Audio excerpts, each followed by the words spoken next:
അസ്സലാമു അലൈക്കും വറഹ്മത്തുള്ളാഹി തആല വബറകാതുഹു. അൽഹംദുലില്ലാഹി കഫാ വസ്സലാമു അലാ ഇബാദിഹി നിഅമ അമ്മാ ബഅദ്. എൻ്റെ പ്രിയമുള്ള മുഹബ്ബീങ്ങളെ, എല്ലാവർക്കും റാഹത്തല്ലേ? അല്ലാഹ് അനുഗ്രഹിക്കുമാറാകട്ടെ. അൽഹംദുലില്ലാഹ്, കുറഞ്ഞ സമയത്തിൽ കൂടുതൽ അറിവ് എന്ന മനോഹരമായ ആശയവുമായി അൽഹംദുലില്ലാഹ് നമ്മൾ മുന്നോട്ട് സഞ്ചരിക്കുകയാണ്. അല്ലാഹു കൂടെ നിന്നവർ, സഹായിച്ചവർ, നമുക്ക് വേണ്ടി ദുആ ചെയ്തവർ, ഷെയർ ചെയ്തവർ എല്ലാവർക്കും അർഹമായ പ്രതിഫലം നൽകി അനുഗ്രഹിക്കുമാറാകട്ടെ. എൻ്റെ പ്രിയമുള്ളവരെ, നമ്മുടെ ജീവിതത്തിൽ അബദ്ധങ്ങൾ നമുക്ക് സംഭവിക്കാറുണ്ട് അല്ലേ? പല അബദ്ധങ്ങളും അബദ്ധമായി പോയല്ലോ നമ്മൾ പലപ്പോഴും പറയാറുണ്ട്. എന്നാൽ ദുനിയാവിൽ അബദ്ധത്തെ പറ്റിയല്ല, നമ്മുടെ ആഖിറം നഷ്ടമാകുന്ന യഥാർത്ഥ ജീവിതം തുടങ്ങുന്ന എവിടെയാണ്? അത് ആഖിറത്തിലാണ്. വൽ ആഖിറത്തു ഖൈറും വബഖാ എന്ന് പരിശുദ്ധമായ ഖുർആൻ. ആഖിറ ലോകമാണ് എന്നെന്നും അവശേഷിക്കുക.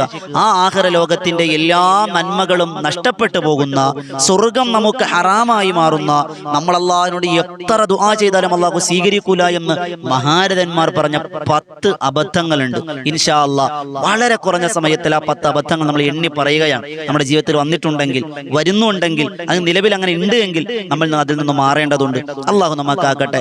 ഒന്നാമത് മഹാനായ ഇബ്രാഹിം ഇബ്നു അദ്ഹം റളിയല്ലാഹു തആല അൻഹു, അബൂ നുഐം റഹ്മത്തുള്ളാഹി അലൈഹി പോലെയുള്ള മഹാരഥന്മാർ ഉദ്ധരിക്കുന്ന ഉദ്ധരണികളിൽ കാണാം നമ്മുടെ ജീവിതത്തിൽ സംഭവിക്കുന്ന 10 അബദ്ധങ്ങളിൽ ഒന്നാമത്തെ അബദ്ധം വരാൻ പാടില്ല.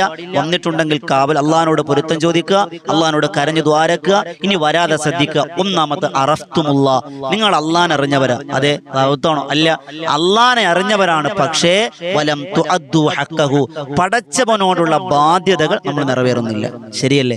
നമുക്ക് അള്ളാഹ് എന്ന് പറഞ്ഞാൽ ഊണിലെ ഉറക്കത്തിൽ അല്ലാ അല്ലാ അല്ലാ, നമ്മളൊന്ന് എഴുന്നേറ്റു, നടുവൊന്ന് വെട്ടി, പടച്ചവനെ പ്രശ്നമാണ് അല്ലേ? കാലൊന്ന് മടങ്ങി അല്ലാ, നമ്മൾ അപ്പോഴേ അള്ളാഹിനെ വിളിക്കും. പക്ഷേ വലം തുഅദ്ദു ഹഖഹു, റബ്ബിനോടുള്ള ബാധ്യത നമ്മൾ വിടുന്നില്ല. ശരിയല്ലേ? നിസ്കാരത്തിന്റെ കണക്ക് നമ്മുടെ എങ്ങനെയാണ്? നമ്മൾ എത്ര നിസ്കാരം കളാക്കുന്നവരാ? അള്ളാഹിനോട് ബാധ്യത. നമ്മുടെ ശരീരം കൊണ്ട് ചെയ്യുന്ന ഇബാദത്തുകളിൽ ഏറ്റവും അഫ്ളലായത് നമസ്കാരമാണ്. നമ്മൾ നമസ്കാരത്തിന്റെ അവസ്ഥ എന്താ? നമ്മുടെ നമസ്കാരത്തിന്റെ കണക്കുകൾ എങ്ങനെയാണ്? നമ്മൾ ചെയ്യുന്നുണ്ടോ?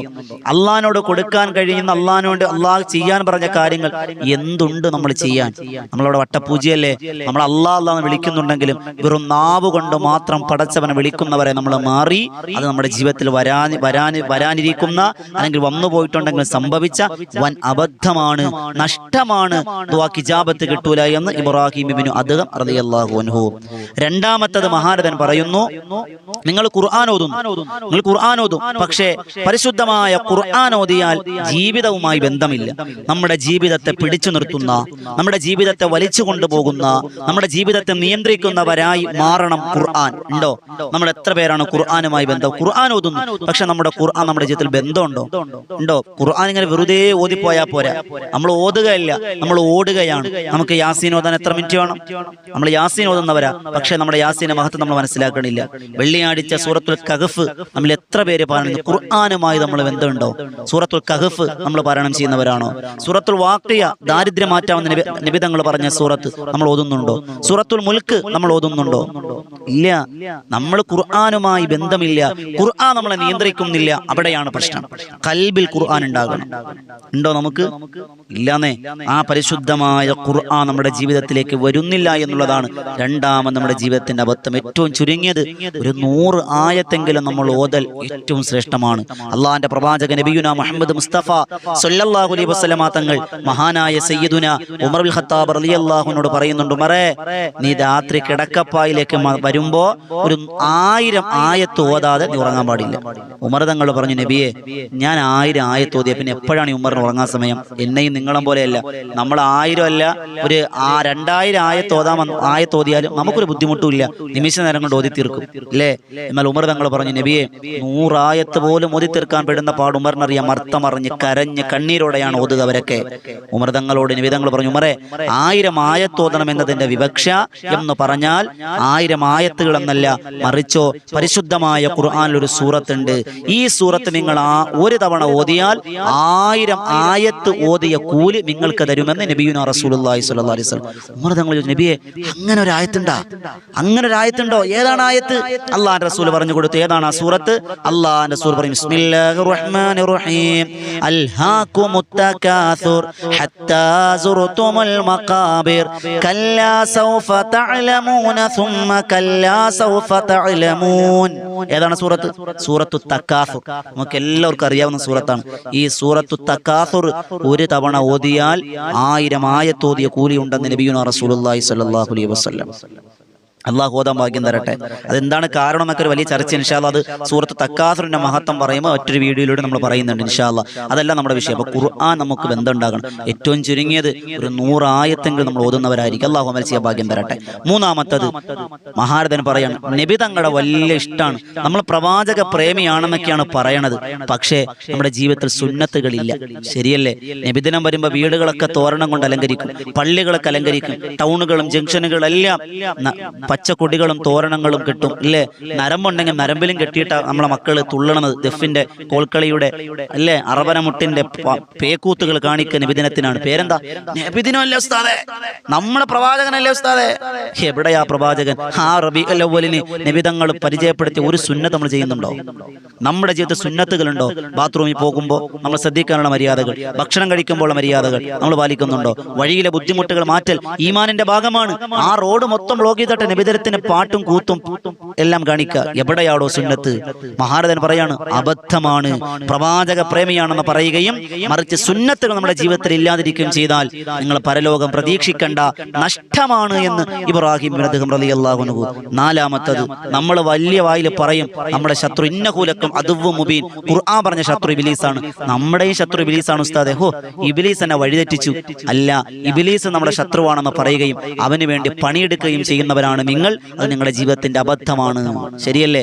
ഇബ്ലീസ് നമ്മുടെ ശത്രുവാണെന്ന് പറയും, ഹറാമേ നമ്മൾ കാണുള്ളൂ. ശരിയല്ലേ? ഇബ്ലീസിന് വേണ്ടി പണിയെടുക്കാൻ നമ്മൾ ഇബ്ലീസിന് ശത്രുവാണെന്ന് പറയുകയും അവന്റെ പ്രവർത്തനങ്ങൾ ചെയ്യുകയും ചെയ്യുന്നവർ അബദ്ധത്തിലാണ് എന്ന് മഹാനായ ഇബ്രാഹിം ബിൻ അദ്ഹം റളിയല്ലാഹു അൻഹു. അതുപോലെ അഞ്ചാമത്തത്, സ്വർഗം നമുക്കിഷ്ടമാണ്, ആഗ്രഹം അല്ലേ? മണിയില്ല റബ്ബേ വാങ്ങുവാനാ വീട്, കൊതിയുണ്ട് വല്ലാതെപ്പോഴും അതിനോട്, അതിലേക്ക് നീയൊരു പാസ് താമന്നാനേ, അത് നിന്റെ പക്കൽ മാത്രമാഹന്നാനേ. സ്വർഗം നമുക്ക് ആഗ്രഹമാണ്. കള്ളുടിയോട് ചോദിച്ചാലും പലിശയിൽ നിന്നവനോട് ചോദിച്ചാലും വ്യഭിചാരിയോട് ചോദിച്ചാലും എന്തേ സ്വർഗത്തിൽ പോകണം നരകത്തിൽ പോകണം? സ്വർഗോസ്താദേ. പക്ഷെ സ്വർഗത്തിന് വേണ്ടി നമ്മൾ പണിയെടുക്കണില്ല. സ്വർഗത്തിന് പോകാനുള്ള അമലുകൾ നമ്മുടെ ജീവിതത്തിൽ ഇല്ല. സ്വർഗത്തിന് വേണ്ടിയുള്ള പ്രവർത്തനങ്ങൾ നമ്മുടെ ജീവിതത്തിൽ ഇല്ല. ഇത് നഷ്ടമാണ്, അബദ്ധമാണ്. അതുപോലെ ആറാമത് മഹാരഥൻ പറയുന്നു, നരകം നമുക്ക് ഇഷ്ടമല്ല, വെറുപ്പാണ്. നരകത്തിൽ പോകാൻ നമ്മൾ ആഗ്രഹിക്കുന്നില്ല. എന്നാൽ അതിന്റെ പ്രവർത്തനങ്ങളാണ് നമ്മുടെ ജീവിതത്തിലുള്ളത്. ശരിയല്ലേ?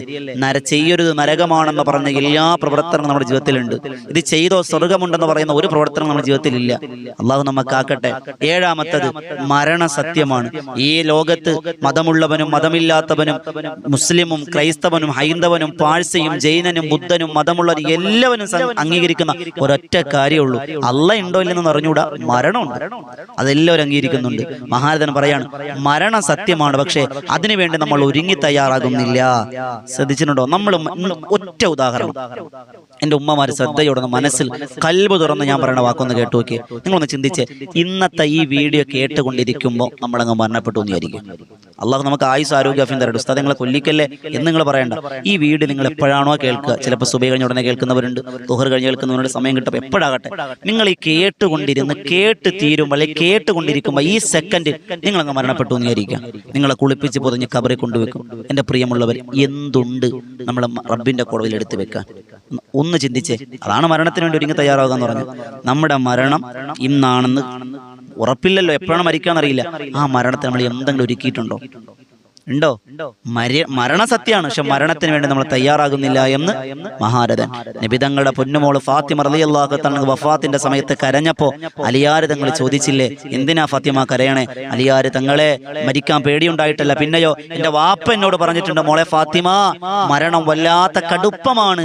ഇഅ്മലില്ലാഹി ഖൈറൻ യാ ഫാത്തിമ, മോളെ മരിക്കുന്നതിന് മുമ്പ് നീ നിനക്ക് വേണ്ടി നല്ല കാര്യങ്ങൾ ചെയ്തു വെക്കണം, അതിന്റെ വിജയത്തിന് നിദാനമാണെന്ന് നബിയുനാ റസൂലുള്ളാഹി സ്വല്ലല്ലാഹു അലൈഹി വസല്ലം. നമുക്ക് എന്താണുള്ളത്? അതുകൊണ്ട് മരണത്തിന് തയ്യാറാവുക. അതുപോലെ എട്ടാമത്തത് മഹാരഥൻ പറയുന്നു, സഹോദരന്റെ കുറ്റവും കുറവും, അയൽവാസികളുടെ വീട്ടിൽ ആരൊക്കെ വരണു, ആരൊക്കെ പോകണു, എന്തൊക്കെ നടക്കും നോക്കാൻ നമുക്ക് സമയമുണ്ട്. നമ്മുടെ കാര്യം നോക്കാൻ സമയമില്ല. അത് അബദ്ധാണ്. മറ്റുള്ളവന്റെ ന്യൂനതയും ഇല്ലായ്മയും വല്ലായ്മയും കുറവുകളും പറയാൻ നിനക്ക് നാവുണ്ട്, തിടുക്കുണ്ട്. പക്ഷെ നിന്റെ ജീവിതത്തിലേക്ക് കുറവുകൾ പരിഹരിക്കാൻ നിനക്ക് സമയമില്ല. അത് നിന്റെ പരലോകം നഷ്ടപ്പെടുത്തുന്ന, ദുആക്ക് ഇജാബത്തില്ലാത്ത അബദ്ധമാണ് എന്ന് ഇബ്രാഹിം ഇബ്നു അദ്ഹം റളിയല്ലാഹു അൻഹു. ഒൻപതാമത് പറയാണ്, റബ്ബിന്റെ അനുഗ്രഹം 2 കൈകൾ നീട്ടി വാങ്ങുന്നുണ്ട് ഇല്ലേ? ആരോഗ്യമുണ്ട്, ആഫിയത്തുണ്ട്, നമ്മുടെ കണ്മുന്നിൽ ക്യാൻസർ രോഗികളുണ്ട്, മുട്ടുകാലി ഇടയുന്നവരുണ്ട്, വീൽ ചെയറിൽ പോകുന്നവരുണ്ട് അല്ലേ, ട്രോളിയിൽ പോകുന്നവരുണ്ട്. അള്ളാഹു നമുക്ക് ആരോഗ്യ ആഫിയത്ത് തന്നു. കീമോ ചെയ്യുന്നവർ, ഡയാലിസിസ് ചെയ്യുന്നവർ, അള്ളാഹു നമുക്ക് ആക്കട്ടെ. ആ റബ്ബിന്റെ അനുഗ്രഹങ്ങൾ നമ്മൾ കൈനീട്ടി വാങ്ങിയിട്ട് നന്ദിയുള്ള അടിമ നമ്മളാകുന്നുണ്ടോ? ഒരു അൽഹംദുലില്ലാ പറയാൻ നമുക്ക് കഴിയുന്നുണ്ടോ? നിബിതങ്ങൾ പാതിരാത്രി കാലിൽ നീര് കെട്ടി നിസ്കരിച്ചപ്പോൾ ആയിഷ ബി ചോദിച്ചില്ലേ, എന്തിനാ നിസ്കരിക്കുക? നിബിതങ്ങൾ പറഞ്ഞ മറുപടി എന്താ? അഫല അന്നകൂന അബ്ദൻ ശകൂറായ ആയിഷ, ആയിഷ ഞാനൊരു നന്ദിയുള്ള അടിമയാകണ്ടേ? ഞാൻ വല്ല മുത്തക്കിയാകട്ടെ, മുഖലിസാകട്ടെ, ഇബാദത്തുള്ള ആകട്ടെ എന്നല്ല. നിബിതങ്ങൾ പറഞ്ഞെന്താ? ഞാനൊരു നന്ദിയുള്ള അടിമയാകട്ടെ എന്നാണ്. അവിടെയാണ് വിനയം, അവിടെയാണ് വിധേയത്വം, അവിടെയാണ് വിനയത്വം. അള്ളാഹു നമുക്കാക്കട്ടെ. പ്രിയമുള്ളവരെ, അള്ളാഹിന് നന്ദി ഉണ്ടാവണം. ഭക്ഷണം കഴിക്കുമ്പോൾ, ഒരു പാത്രം എടുക്കുമ്പോൾ അള്ളാഹു ഇതൊക്കെ എടുക്കാൻ നീയാ കഴിയുന്ന അൽഹംദുലില്ലാ. വാഹനം ഓടിക്കുമ്പോൾ അൽഹംദുലില്ലാ, ഇറങ്ങുമ്പോൾ അൽഹംദുലില്ലാ, ചെരിപ്പിടുമ്പോൾ ഒക്കെ പറയാനുള്ള ദിക്റുകളൊക്കെ പറഞ്ഞിട്ട് അൽഹംദുലില്ലാ പറയേ. എനിക്ക് അള്ളാഹു നിലനിർത്തി തരും, തന്ന അനുഗ്രഹം നിലനിർത്തി തരുമെന്ന് നബിയുനാ റസൂലുള്ളാഹി സ്വല്ലല്ലാഹു അലൈഹി വസല്ലം. 10ാമത്തെ പറയാണ്, മരണപ്പെട്ടവരെ കൊണ്ടുവന്ന് മറവ് ചെയ്തു. ഉമ്മമാരെ എത്ര മയ്യത്ത് നിങ്ങൾ കുളിപ്പിച്ചു, അല്ലെങ്കിൽ മയ്യത്ത് കുളിപ്പിക്കുന്നവരെ സഹായിച്ചു, മയ്യത്ത് പൊതിയുന്ന നിങ്ങൾ കണ്ടു, മയ്യത്ത് ചുമക്കുന്ന നിങ്ങൾ കണ്ടു, പള്ളിക്കാട്ടെ കൊണ്ടുപോയി അടക്കണ നിങ്ങൾ കണ്ടിട്ടില്ലേ കൊണ്ടുപോകണത്? എന്നിട്ട് എന്തേ നിങ്ങൾ അതിനു വേണ്ടി ഒരുങ്ങി തയ്യാറാകുന്നില്ല എന്നുള്ളതാണ്. നിങ്ങൾ എന്തേ ചിന്തിക്കുന്നില്ല? പഠിച്ചവനെ, ഇന്നല്ലെങ്കിൽ നാളെ ഞാനും ഇതിനോട് കൊണ്ടുപോകുമ്പോൾ എന്തുണ്ട് എന്ന് തയ്യാറാകുന്നില്ല. ഈ 10 അബദ്ധങ്ങൾ നിങ്ങളുടെ ജീവിതത്തിൽ വരുന്നുണ്ട് എങ്കിൽ ചിന്തിച്ചോ. ഹസറത്തു ദുനിയാ വൽ ആഖിറ, ദുനിയാവും ആഖിറവും പരാജയത്തിലാണെന്ന് ഇബ്രാഹിം ഇബ്നു അദ്ഹം റളിയല്ലാഹു തആല അൻഹു. അല്ലാഹു നമ്മക്കാക്കട്ടെ. എൻ്റെ പ്രിയമുള്ളവരെ, ഈ അബദ്ധങ്ങൾ പലതും ഉസ്താദെ 10 ജീവിതത്തിൽ വന്നവരാ. എന്താ ചെയ്യുക? തൗബ ചെയ്ത് റബ്ബിനോട് പൊട്ടിക്കരഞ്ഞുകൊണ്ട് ദ്വാരം, പടച്ചോനെ അറിവില്ലായ്മ കൊണ്ട് എടുത്തുചാട്ടം കൊണ്ട് സംഭവിച്ചു പോയി, ഇനിയെങ്കിലും നന്നാകണം പടച്ചോനെ, സ്വീകരിക്കണേ അല്ലാ എന്ന് പറഞ്ഞ് അള്ളാഹിലേക്ക് അടുത്തോ. അള്ളാഹിലേക്ക് നിങ്ങൾ നടന്നാൽ അള്ളാഹ് ഓടിയെടുക്കും, അത് ഉറപ്പാണ്. അള്ളാഹു നിങ്ങൾക്ക് വിജയത്തിന്റെ കവാടങ്ങൾ തുറന്നു തരും. അള്ളാഹിന് അത്രയും ഇഷ്ടമാണ്. ഇൻഷാ അല്ലാഹ് നല്ല കാര്യങ്ങൾ പഠിക്കാനും പകർത്താനും പ്രാവർത്തികമാക്കുവാനും തൗഫീഖ് തന്ന് അനുഗ്രഹിക്കുമാറാകട്ടെ. ഇതുപോലെയുള്ള നല്ല നല്ല അറിവുകൾ കുറഞ്ഞ സമയത്തിൽ കൂടുതൽ അറിവുകയും നാശയവുമായി ഇൻഷാ അല്ലാഹ് നിങ്ങളിലൂടെ സഞ്ചരിക്കണം. എല്ലാവരും ഈ ചാനൽ സബ്സ്ക്രൈബ് ചെയ്യുക, മറ്റുള്ളവരിലേക്ക് എത്തിക്കുക. അധിക സമയം നീട്ടിപ്പരത്തി നിങ്ങളുടെ വിലപ്പെട്ട സമയം കളയുന്നില്ല. ഇൻഷാ അല്ലാഹ് സ്വീകരിക്കുമാറാകട്ടെ. ഒരുപാട് ആളുകൾ കമന്റിലൂടെ ദുആ കൊണ്ട് വസിയത്ത് ചെയ്തിട്ടുണ്ട്. എല്ലാവർക്കും എല്ലാവിധ ഖൈറും ബറക്കത്തും അല്ലാഹ് പ്രധാനിക്കുമാറാകട്ടെ, സ്വീകരിക്കുമാറാകട്ടെ ഇൻഷാ അല്ലാഹ്. അതുപോലെ വിനീത നേതൃത്വം കൊടുക്കുന്ന ബദറിൻ തീരമെന്ന ആത്മീയ മജ്ലിസ് എല്ലാ ദിവസങ്ങളും പറയുന്നതാണ്. ഇൻഷാ അല്ലാഹ് ബദറിൻ തീരമെന്ന യൂട്യൂബ് ചാനലിലൂടെ മഹാന്മാരുടെ ചരിത്രം പാടി പറയലാണ്. നേരത്തെ പറഞ്ഞ ഫാത്തിമാവി ചരിത്രമൊക്കെ 12-13 ദിവസം ഇമ്പമാർന്ന മാപ്പിളപ്പാട്ടിലൂടെ രസകരമായ സംഭവങ്ങളിലൂടെ നമ്മൾ പാടി പറഞ്ഞതാണ്. ഇൻഷാ അല്ലാഹ് മഹാന്മാരുടെ ചരിത്രം നമ്മൾ പാടി പറയുന്നുണ്ട്. അതിന്റെ ലിങ്ക്, ആ ചാനലിന്റെ ലിങ്ക് ബദറിൻ തീരം ഒന്ന് അടിച്ചാൽ കിട്ടും. എന്നാലും അതിന്റെ ലിങ്ക് ഇൻഷാ അല്ലാഹ് ഇതിന്റെ ഡിസ്ക്രിപ്ഷനിലും അതുപോലെ നമ്മുടെ കമന്റ് ബോക്സിലൊക്കെ ഇൻഷാ അല്ലാഹ് പിൻ ചെയ്ത് വെച്ചിട്ടുണ്ട്. അതിലൂടെ നിങ്ങൾക്ക് ചാനലിൽ കയറാം. അല്ലാഹ് അനുഗ്രഹിക്കുമാറാകട്ടെ. ദുആ വസിയത്തോടെ ഇൻഷാ അല്ലാഹ് പുതിയൊരു അറിവുമായി നമുക്ക് കണ്ടുമുട്ടാം. അസ്സലാമു അലൈക്കും വറഹ്മത്തുള്ളാഹി തആല വബറകാതുഹു.